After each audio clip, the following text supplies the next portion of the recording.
নমস্কার বন্ধুরা, আমি মীরা। আপনারা দেখছেন রেনবো কিচেন। আজকে আমি আপনাদের সাথে শেয়ার করব শাপলা ফুলের বড়া।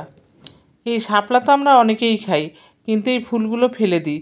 ফেলে না দিয়ে এইভাবে বড়া ভাজলে গরম গরম বড়া খেতে কিন্তু দারুণ লাগে। আপনারাও একবার ট্রাই করে দেখবেন। দেখুন, আমি শাপলা ফুলগুলো নিয়ে নিয়েছি।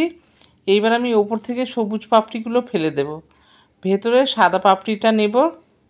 আর সাদা পাপড়ির ভেতরে একটা হলুদ অংশ আছে, সেটাকেও ফেলে দেব। আমার রেসিপিটি যদি আপনাদের ভালো লাগে তাহলে লাইক, কমেন্ট, শেয়ার করবেন। আর নতুন বন্ধুদের বলছি, প্লিজ সাবস্ক্রাইব করে আমার পাশে থাকবেন। পাশের বেল আইকনটি ক্লিক করে অল বোতামটি প্রেস করে দেবেন, তাহলে সমস্ত ভিডিও নোটিফিকেশন আপনাদের কাছে পৌঁছে যাবে সবার আগে। আর পুরনো বন্ধুদের অনেক অনেক ধন্যবাদ আমার পাশে থাকার জন্য। দেখুন, আমি পাপড়িগুলো নিয়ে এবার এইভাবে কুচিয়ে নিয়েছি। আমি ধুয়ে কুচিয়েছি। আর একটা ব্যাটার তৈরি করেছি, এটা আপনাদের দেখানো হয়নি। ব্যাটারটা সেই সময় ভিডিওর ক্লিপটা ওঠানো হয়নি, ওঠেনি আর কি।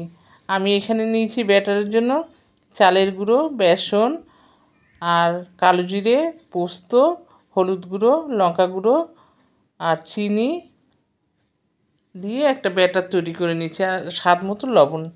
এই ব্যাটারের মধ্যে আমি পাপড়িগুলো দিয়ে দিলাম, দিয়ে আমি খুব ভালো করে মেখে নেব।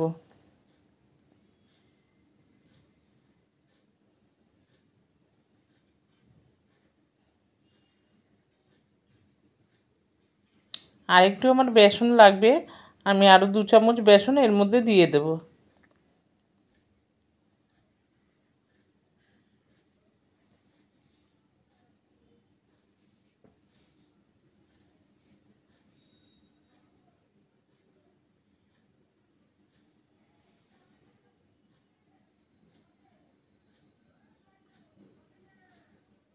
আবারও আমি ভালো করে মেখে নেব।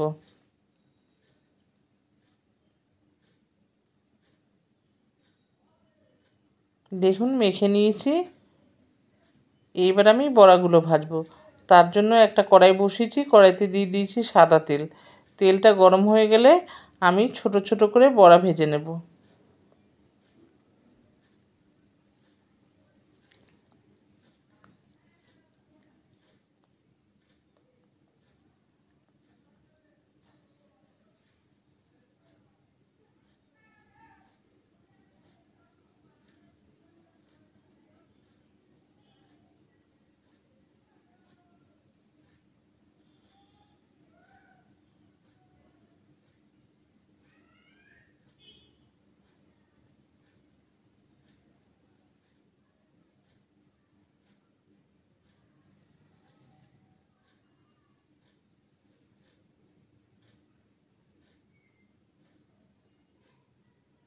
বড়াগুলোর এক পিঠ ভাজা হয়ে গেছে, এবার আমি উল্টিয়ে দেব।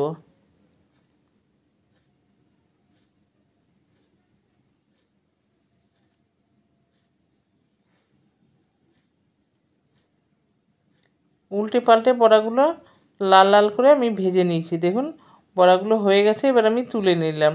বাকি বড়াগুলো আমি এভাবেই ভেজে নেব। সমস্ত বড়া আমার ভাজা হয়ে গেছে, আমি সার্ভ করে নিয়েছি। দেখুন, দারুণ লাগছিল কিন্তু খেতে। আবার দেখা হবে পরবর্তী ভিডিওতে। ভালো থাকবেন।